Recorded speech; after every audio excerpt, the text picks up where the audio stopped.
Imagine a single drop of blood just falling to the earth. Okay. Trace that single drop all the way back to the very first animal ever killed to cover human shame. And then trace it forward. Right, through thousands of years. Exactly, through thousands of years of these ancient rituals, right up into a modern, pretty heated debate about why people today are still slaughtering animals in the name of culture. It's a really profound journey, honestly. You're looking at the mechanics of spiritual debt and, well, how humanity has tried to pay it off for millennia. It is. Welcome to today's deep dive. I'm your host, and I'm here with our resident expert. And if you're listening to this, you're probably someone who wants to get past the information overload, right? You want to find those real aha moments. Yeah, that's what we're here for. Exactly. So today, our mission for this deep dive is to unpack the intersection of ancient culture, ancestral practices, and biblical religion. We want to answer a massive question. Why do we hold on to the things we do in the name of culture? Right. And what is our true original identity? So to do this, we are pulling from a really fascinating YouTube interview on The Convo Show. Oh, yeah, that was a great conversation. It really was. It dives deep into African spirituality, culture, and Christianity.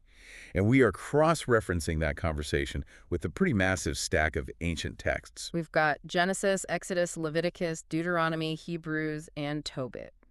Yeah, it's a lot of material.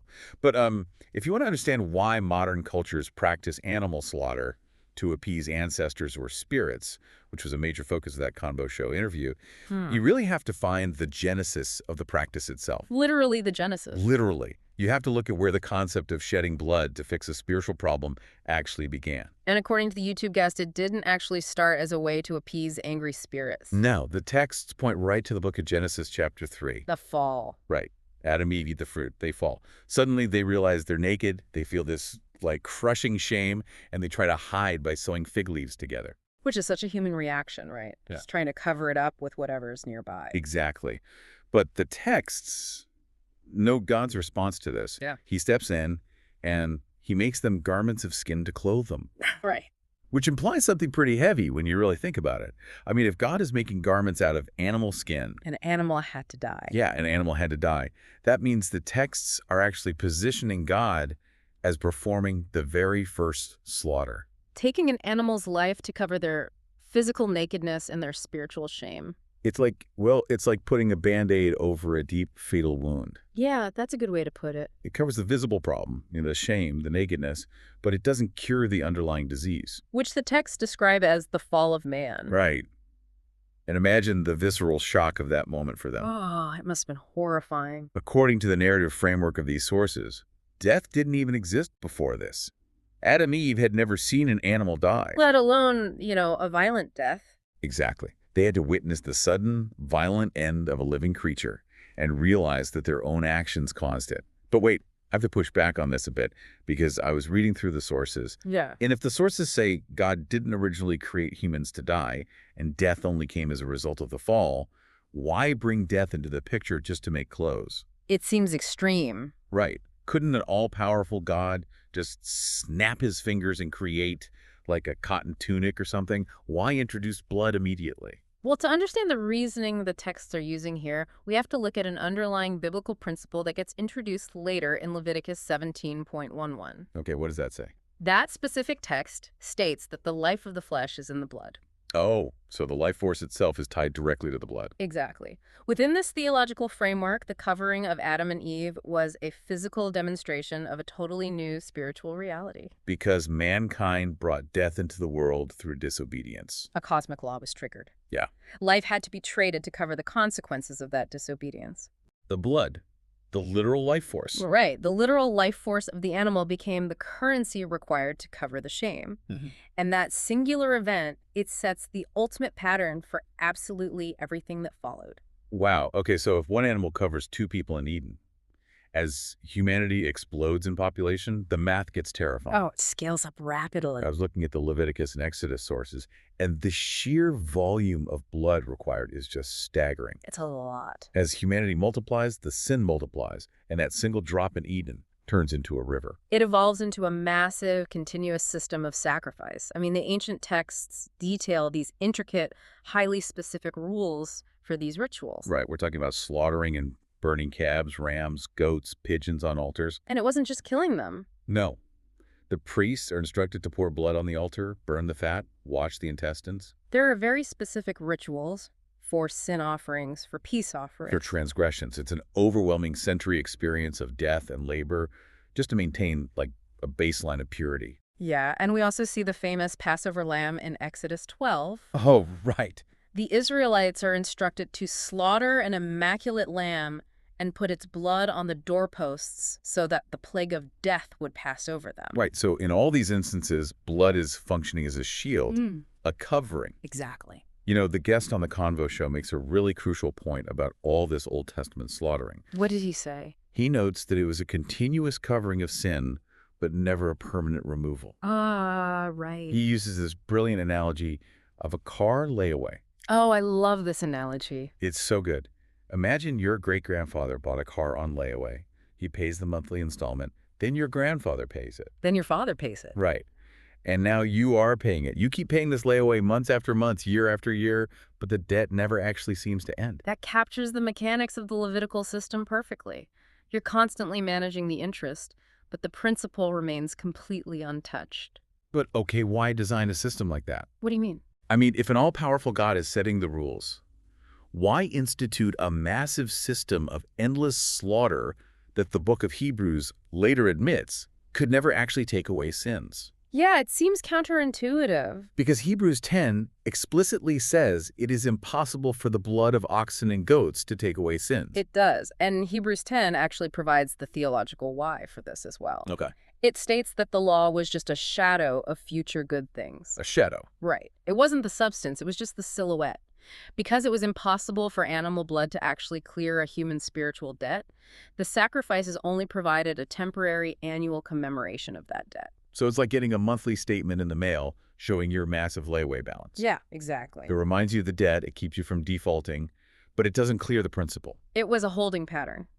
The physical repetition of slaughtering animals year after year was designed to prepare humanity. Prepare them for what? Well, according to the texts, it was meant to make them deeply, viscerally aware of the severity of their condition. And their desperate need for a permanent, perfect solution. Right. It manages the debt until a final benefactor arrives. Okay, so humanity is stuck with this massive, unpayable spiritual layaway. At what point does the system break? Does someone finally just pay off the principal? That is exactly where the book of Hebrews, specifically chapter 9, introduces a massive paradigm shift. Okay. The text positions Christ not just as another priest offering another goat, but as the ultimate high priest and the perfect lamb simultaneously. Oh, wow. And the text in Hebrews 9 is incredibly specific about the geography of this, too. Yes, it is. It states that Jesus entered the Holy of Holies just one time. And just to be clear for you listening on what that was, the Holy of Holies was the innermost sanctuary of the ancient temple, where God's presence supposedly dwelt. And the high priest could only go in there once a year. Right. But Hebrews says Jesus enters it once, not with the blood of calves or goats, but with his own blood, obtaining eternal redemption. The contrast the text draws there is stark. I mean, the Levitical priests had to stand daily, constantly offering sacrifices that could never finish the job. Christ makes the offering once, and the texts declare it complete. The YouTube guest emphasizes this heavily. He really does. According to this framework, Jesus washed away the sins and brought humanity back to God. Because of his perfect blood, the requirement to cover sins with animal blood is fulfilled. Going back to your car layaway analogy, Yeah. Jesus is the son who walks into the dealership, slaps down the cash, and pays off the entire remaining balance of the car. The title is clear. The car is yours. The debt is completely eradicated. Which leads to a massive logical deduction. Right. If the text says the debt is totally paid off, why on earth do people keep sending in monthly checks? And that's the core issue. The Convo Show guest highlights this tension exactly. Why do people today, especially in various African spiritual traditions as discussed in the interview, keep slaughtering animals and calling it culture? Well, the guest argues that people do it out of pure habit. Habit. Yeah. They label it culture without understanding the actual genesis of the practice. If the biblical narrative is the accepted framework, as it is for the Christian perspective being discussed in the interview, Right. then to continue slaughtering animals after the ultimate sacrifice isn't just unnecessary, it is continuing to pay an obsolete debt. You're sending a check to a closed account. Exactly. And worse, within this theological framework, you are ignoring the ultimate sacrifice that was made to free you from that very burden. Wow. You are choosing the endless, exhausting shadow over the permanent substance. So this tension between old habits and new truths brings us directly to a massive cultural conflict. It really does. People hold on to slaughtering and certain rituals because it's what our ancestors did. It's deeply ingrained. But if we stop the sacrifices, if we stop the blood, how do we correctly view our ancestors? Are the sources telling people to just discard them? Not at all. The ancient texts make a very sharp distinction between honoring ancestors and worshiping or consulting them. And the Book of Tobit provides a fascinating look at this, right? It does. Tobit gives us this incredibly beautiful example of honoring the dead.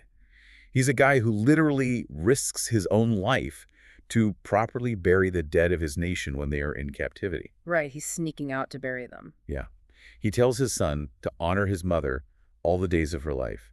And in Tobit chapter 4, he even commands his son to pour out bread on the burial of the just. Tobit represents a biblical gold standard of honoring heritage. It is about deep respect, remembering those who came before, providing a dignified resting place, and giving alms acts of charity in their memory. But then you flip over to Deuteronomy and Leviticus, and the tone completely changes. Completely. Deuteronomy 18 strictly forbids consulting the dead. It says, "Do not let anyone be found among you who uses seers or observes dreams or consults demonic spirits or seeks truth from the dead." The YouTube guest actually touches on a fascinating piece of lore regarding this boundary line. He suggests that after the fall of man, fallen angels essentially taught men to worship stars and spirits and to seek hidden knowledge, specifically to distract them from God. Wow, that's wild. You know, it makes me think of an old antique grandfather clock passed down through your family. Okay, I'm tracking. You polish it, you keep it in a place of honor, you remember your grandfather when you look at it. That is honoring the past. Right. But the moment you start asking that antique clock for financial advice or believing the clock controls your destiny, you've crossed into worship and consultation. Exactly. And taking financial advice from a clock isn't just silly, it means you've completely forgotten what the clock was actually built to do in the first place. Right. It perfectly captures the danger highlighted in the texts. The distinction lies in the direction of our allegiance and our reliance. A direction. Yeah. True honoring, as seen in Tobit, is retrospective and charitable. You look back with respect, and you look outward with charity. Worship, however, involves offering ultimate allegiance, seeking supernatural guidance for the future, and crucially shedding blood.